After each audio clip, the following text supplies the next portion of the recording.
আসসালামু আলাইকুম, বিসমিল্লাহির রহমানির রহিম। সবাইকে স্বাগতম আমার চ্যানেলে। শুভ সকাল। এখন ঘড়িতে প্রায় 8:30 বেজে গেছে। সাইদুলের বাবা ভাত খাচ্ছে, মাকে রুটি ডিম পোস্ট দিয়েছি তাই খাচ্ছে। গতকালকার ভাত ছিল, সাইদুল বাবা সকালে সেই ডাল আর ভাত দিয়ে খাচ্ছে। মাছ খেলো না, গতকালকে ওই যে পাঙ্গাস মাছের তরকারি ছিল তা খেলো না, শুধু ভাতে খেলো ডাল দিয়ে।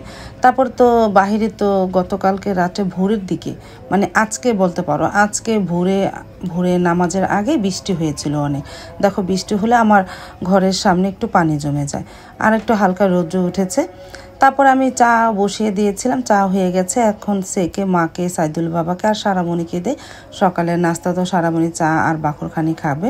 তারপরে এই যে তাদের দিলাম, সারামণি চা বাকরখানি খাচ্ছে, আর মার প্রায় খাওয়া হয়ে গেছে। মাও চা খাবে, সাইদুলের বাবাও চা খেয়ে নেবে। আর আজকে আমি রোজা রেখেছি।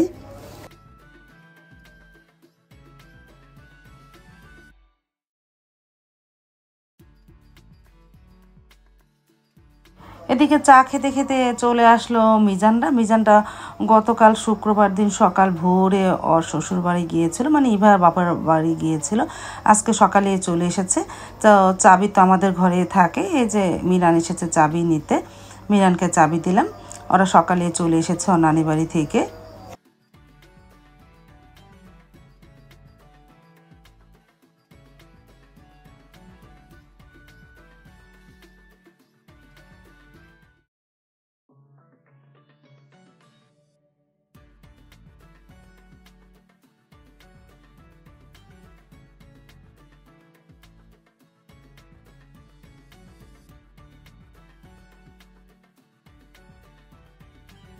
আর এদিকে মিজান আসার পরে বাজারে গিয়েছিল, মিজানকে একটু পাট শাক আনতে বলেছিলাম, পাট শাক এনে দিয়েছে। এখন আমি বাছতেছি, মাও এসেছে, বলতেছে আমাকেও দাও, আমি বাছছি। তারপরে আমি আর মা মিলে দুজনে পাট শাক বাছলাম। আর ওই যে দেখো বিড়াল, ও আমার আরেকটা বিড়াল ছানা আরেকজনকে দিয়ে দিয়েছে। তারপরে তো ঘন্টা দুয়েক পর রান্নাঘরে চলে আসলাম, প্রায় 12:30টার দিকে। প্রথমে পাট শাকটা বাগার দিই, আর এদিকে ভাতও বসিয়ে দিয়েছিলাম, আর চিংড়ি মাছ নামিয়েছিলাম, তুলে রাখলাম। সাইদুলের বাবা ফোন দিয়েছে 12টার দিকে যে একটু গরুর গোস্ত কিনা হয়েছে, আজকে রান্না করো। ফ্রিজে রাখার আগে তাজা রান্না করতে বলল। তারপরে গরুর গোস্ত আনলে গরুর গোস্তটা ভুনা করবো। এখন পাট শাক আর ভাত রান্না করি। তারপর তো আস্তে আস্তে পাট শাক ভাজিটা করে ফেলতেছি, আর ভাতও প্রায় হয়ে এসেছে, একটু পরে ঠিকা দিয়ে দিব।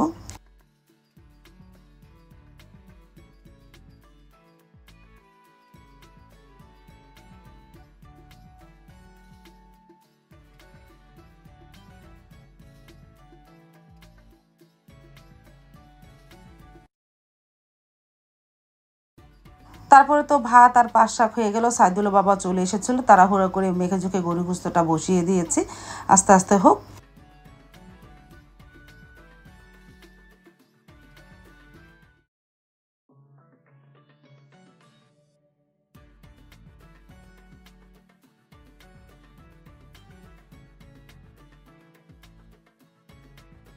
তারপরে কিছুক্ষণ কষিয়ে প্রেসার কুকারে দিয়ে দিলাম, তাহলে আরও তাড়াতাড়ি হয়ে যাবে, কারণ বেজে গেছে প্রায় 2টার মতন।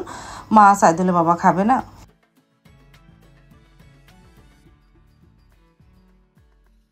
আধা ঘন্টার মধ্যে গরুর গোস্ত হয়ে গেল। তারপরে সাইদুলের বাবা মা খেতে বসে পড়লো। সারাকে বললাম, সাবা তো খায় না তেমন, সারাকে বললাম ও একটু পরে খাবে। তারপরে মা আর সাইদুলের বাবা খেয়ে নিল।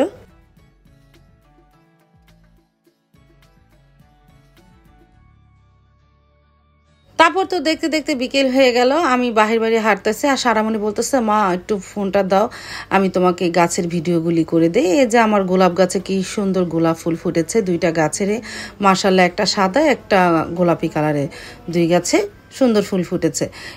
এই ভিডিওগুলো, গাছের ভিডিও সব সারামণিই করেছে।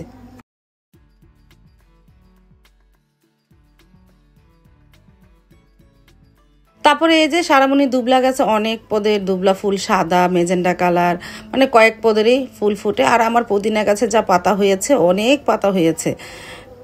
তারপরে চলে গেল বেগুন গাছে। আমার বেগুন গাছে মাশাআল্লাহ ভালোই বেগুন ধরেছে, বড়ও হয়েছে।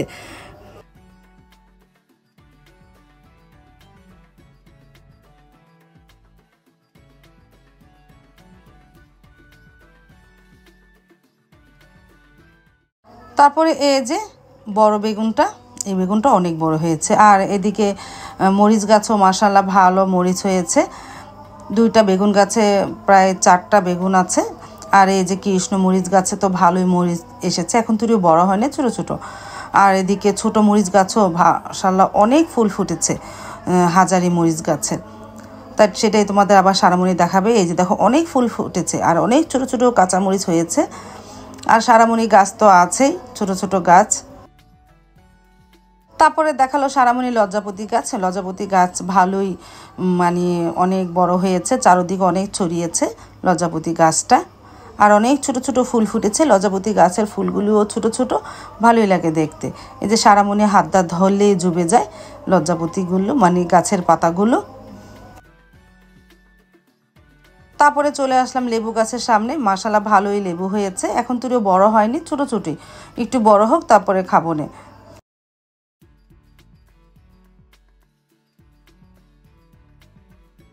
আর এই যে দেখো, এই যে একটা ফুল, এই ফুলের আমি অবশ্য নাম জানি না, কিন্তু এলাকার সবাই মাইক ফুল বলে। কিছুটা মাইকের মতন দেখতে, আর হলুদ, ফুলগুলো ভালোই অনেক সুন্দর লাগে যখন ফোটে। আর এই যে ধনে পাতা গাছ, বিলাতি ধনে পাতা গাছ, পাতাগুলো ছোটো ছোটো, এখন তুইও বড় হয়নি। কয়েকটা বড় হয়েছিল, আমি নিয়ে খেয়েছিলাম, কিন্তু এখনও অনেক পাতা ছোটো ছোটো। হোক, মাশাআল্লাহ ভালোই হচ্ছে। তারপরে আমার থাই গাছটা দেখো, সারামণি আজকে আমার সব গাছ তুলে তোমাদের দেখালো। এই যে থাই গাছটা মাশাআল্লাহ অনেক ছড়িয়েছে আর অনেক ভালো হয়েছে। আমি মাঝে মাঝে তো থাই পাতা নিয়ে থাই স্যুপ রান্না করি, মাঝে মাঝে ভালোই লাগে।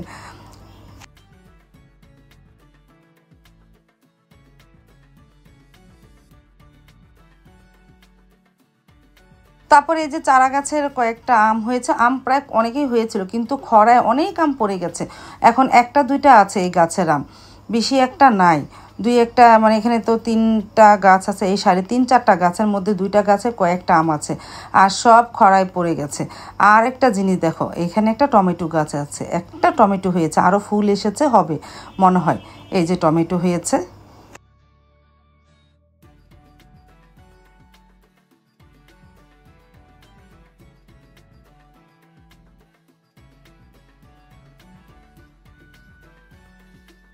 তারপর তো চলে আসলাম ঘরে, ইফতারি সব কিছু কেটে, ইফতারি মানে ফল কেটে নিলাম, মাকে বললাম খান, মা খাচ্ছে একটু একটু করে। আর আমি এখানে একটা কলা আর দই দিয়ে একটা শরবত বানিয়েছি। কলাটা ভালো মতন ফেটানো হয়নি, আর একটু সামান্য পরিমাণ চিনি দিয়েছিলাম, এইটা ফেটে নিয়েছি শরবতের জন্য। আর এই যে ইফতারি, আজান তো দিয়ে দিল, এখন খেজুর মুখে দিয়ে শরবত মুখে দিয়ে ইফতারিটা করে নিই। আর মা তো একটু খেয়ে নামাজের জন্য চলে গেল।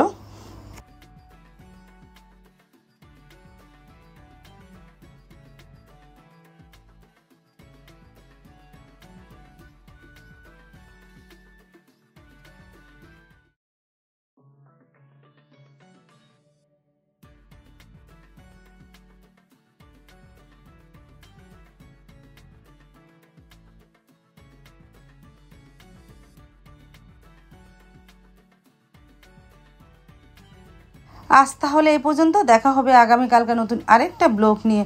আল্লাহ হাফেজ, আসসালামু আলাইকুম।